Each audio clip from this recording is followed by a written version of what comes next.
अस्सलाम वालेकुम। हज एंड उम्रा टीवी में आज आपके लिए ये वीडियो बहुत अहम है।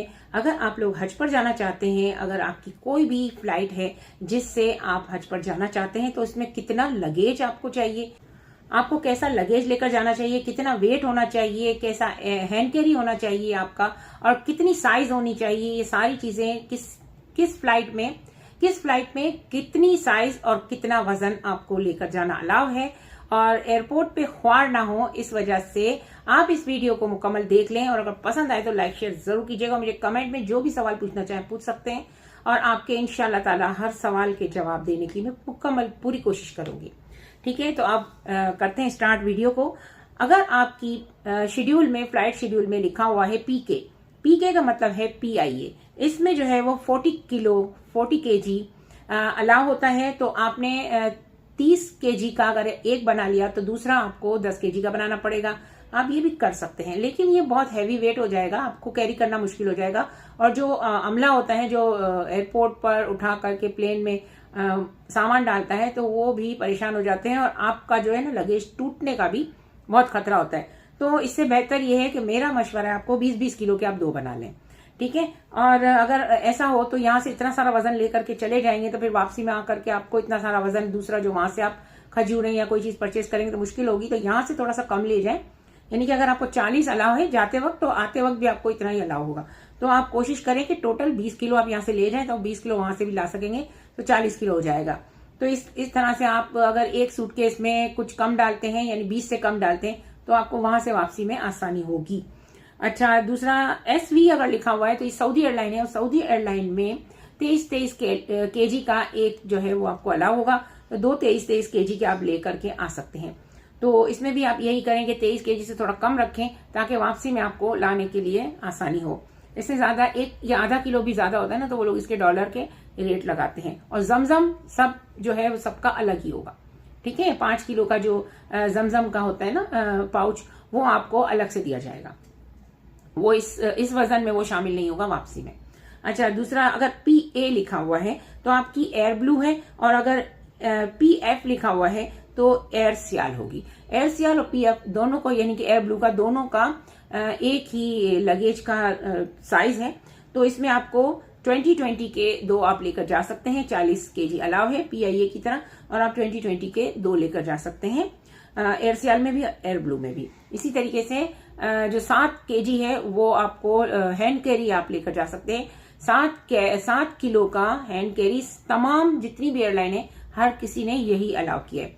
और याद रखिएगा, जो हैंड कैरी है उसकी साइज 17 या 18 इंच से ज्यादा हरगिज नहीं होनी चाहिए। अगर 17 या 18 इंच से ज्यादा हुई तो वो लोग जो है वो आपको लेकर जाने नहीं देंगे, क्योंकि जिस तरीके से वो लोग कैबिन में रखते हैं, जहां हमारी सीट होती है उससे ऊपर एक कैबिन बनी हुई होती है, उसमें आपको रखना पड़ता है। बहुत ज्यादा वजन हुआ या बहुत ज्यादा साइज बड़ी हुई तो उसमें रह नहीं सकेगी, और इस तरह से आपको परेशानी होगी। तो सऊदी एयरलाइन वाले हैं वो तो जाने ही नहीं देंगे, और बाकी हो सकता है कोई जाने दे, लेकिन ये मुश्किल आपको पेश आ सकती है।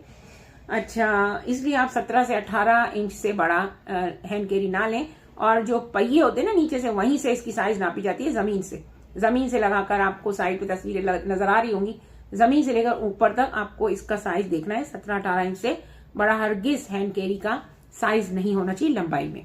ठीक है, चौड़ाई भी आपको नजर आ रही होगी, इससे ज्यादा नहीं होनी चाहिए, क्योंकि फिर वो हैंड कैरी नहीं हो, फिर लगेज में चला जाएगा आपका, और फिर आपको मसला होगा वापसी आने में। अच्छा, और सीरीन एयर के लिए जो है वो 50 किलो जो इन्होंने रखा हुआ है, 50 kg। तो आप 25-25 किलो के 2 सूटकेस तैयार कर सकते हैं। सूटकेस आप अपनी मर्जी से किसी भी तरीके के ले सकते हैं, मार्केट में हर तरह के सूटकेस अवेलेबल हैं। तो आपने सोचना ये है कि आपने अच्छे से अच्छा सूटकेस अपने लिए लेना है। अच्छा, एक और बात आपको बतानी है कि जो बैंक्स हैं वो अपने हुज्जाज इकराम जिन्होंने उनकी बैंक में एप्लीकेशन सबमिट करवाई थी हज की, उनको वो गिफ्ट वगैरह देते हैं। तो वो गिफ्ट जो है वो कभी बहुत अच्छे होते हैं, कभी नॉर्मल होते हैं, और कभी जरा भी अच्छे नहीं होते। तो उनको जो इतने टाइम पैसे रखे होते हैं ना, उस पर जो प्रॉफिट मिलता है उस पर ये लोग जो है ना क्या करते हैं कि इसमें से थोड़ा सा हमको ये गिफ्ट वगैरह के इसमें दे देते हैं। तो आप करना क्या है आपको कि अगर आपको वो गिफ्ट मिले तो वो अगर अच्छे होंगे तो आप उसको ले जाइएगा, अदरवाइज आपको वो मिलेंगे बिल्कुल आखिर में, यानी कि जाने से तकरीबन 8-10 दिन पहले ही आपको वो मिल जाए तो बहुत बड़ी बात है। तो आपको उस बैंक में जाना पड़ेगा, लेकिन उस बैंक की जो ब्रांच हाजी कैंप में होगी ना, वहां जाना पड़ेगा। वहां से आप जाकर के अपना गिफ्ट ले लें 8-10 दिन पहले। तो 8-10 दिन पहले अगर आपको ऐसा लगे कि ये सही नहीं है, यानी कि आपको ये आसानी से आप कैरी नहीं कर सकते, या इसका मटेरियल अच्छा नहीं है, आपको वहां पे खुल जाए कि मटेरियल या ये टूट जाएगा, इसका डर हो, तो आप बिल्कुल भी ये ना ले जाएं और बिल्कुल ऐसा रिस्क ना लें। 40 दिन का सफर है, आपको मक्का मदीना और हर जगह पे आपको यहाँ पे लेके घूमना पड़ेगा। खास तौर पर जब फ्लाइट में जाते हैं ना सामान, तो इसकी रैपिंग वगैरह की जाती है। अगर ये ना की जाए तो ये तो पूरा का पूरा खुल जाएगा। कितने ऐसे केसेस हुए कि सारा सामान खुलकर बिखर गया था, कुछ चीजें मिली कुछ चीजें ना मिली, ऐसा भी होता है। इसलिए आप रैप करके जरूर लेकर जाइएगा। रैपिंग रोल आता है, उसको अपने साथ लगेज में ले जाइएगा। वहां से वापसी में जब आप आए तो आप अपने रैपिंग रोल से उसको रैप करके फिर इसके बाद पाकिस्तान आइएगा, वरना ये आपका सामान वहीं खुल जाएगा। क्योंकि जिस तरह से वो फेंकते हैं ना, तो वो तो अगर आप देखें तो आप बोले ओहो ये हमारे सामान का ये हाल होता है, तो ये हाल के इससे बदतर हाल होता है। तो आप सोच भी नहीं सकते कैसा हाल होता है। तो हम यहाँ से रैपिंग करके लेके गए थे, इसके बावजूद हमारा उधर गया ना तो रैपिंग तो सारी खुल गई थी, लेकिन ये रैपिंग ही खुली थी, सामान नहीं खुला था। अगर रैपिंग ना होती ना तो सामान खुल जाता। तो इसलिए यहाँ से जो है ना पाकिस्तान एयरपोर्ट पे आपको 50 से 100 रुपए फी लगेज के रैपिंग करने के होते हैं। तो ये आप एयरपोर्ट पे पाकिस्तान एयरपोर्ट पे करवा लें। लेकिन वहां से जब आएंगे ना तो आपको बहुत ज्यादा रियाल लेंगे और रैपिंग भी अच्छी नहीं करेंगे, और वो रैपिंग जाने से पहले ही प्लेन से पहले ही खुल जाती है। तो आप ये बिल्कुल ना करें। और वहां से जब निकले ना तो आपने होटल से रैपिंग करके फिर इसके बाद निकलना है, ताकि वहां पे आपको एयरपोर्ट पे कोई चेकिंग नहीं होगी। वहां से यहाँ से तो पूरी चेकिंग होगी, इसलिए यहाँ से आप रैप करके ना जाए। यहाँ से आप अपना रैपिंग रोल अपने लगेज में डालें, ताकि वहां से जब आप आए तो अपने रैपिंग रोल से आराम से रैप करके निकल के आप एयरपोर्ट पे पहुंचे। बताने का मकसद ये है कि आपको बहुत आसानी होगी अगर इन वीडियोस को अगर आप आगे शेयर करें, सदका जारिया में आप शामिल हो जाएंगे। और बहुत से लोगों को जब इतना आइडिया और इतना अच्छा मिलेगा तो आपको कितना सवाब होगा। अगर अभी तक आपने हमारे चैनल को सब्सक्राइब नहीं किया ना तो कर लीजिए, क्योंकि इस तरह की और बहुत सारी इन्फॉर्मेटिव वीडियोस आपको हमारे चैनल पर मिलती रहती हैं। और मैं नबीला मुनाफ आप लोगों के लिए वीडियो बनाती हूँ ताकि मुझे सवाब हो, और मैं जो है वो हुज्जाज इकराम जो अल्लाह के मेहमान होते हैं उनके लिए मैं कुछ कर सकूं। तो ये मेरी खिदमत है जिसका सिला आप मुझे दुआओं की शक्ल में दीजिएगा, और बेहतरीन सिला तो अल्लाह ही देगा।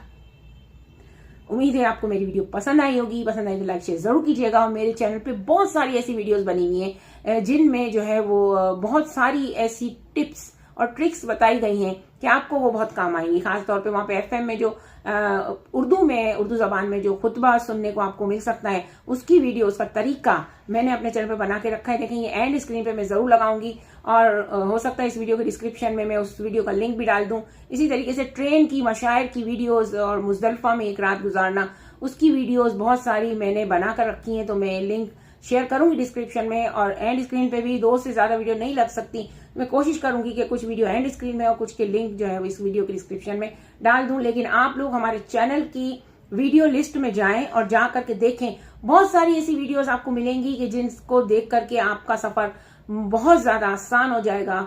और उम्मीद है आप मुझे अपनी दुआओं में जरूर याद रखेंगे। नबीला मुनाफ आपकी दुआओं की मुंतज़िर। मिलते हैं नेक्स्ट और इंटरेस्टिंग वीडियो के साथ। तब तक के लिए मुझे इजाजत दीजिएगा। अपना बहुत ख्याल रखिएगा। अल्लाह निगहबान।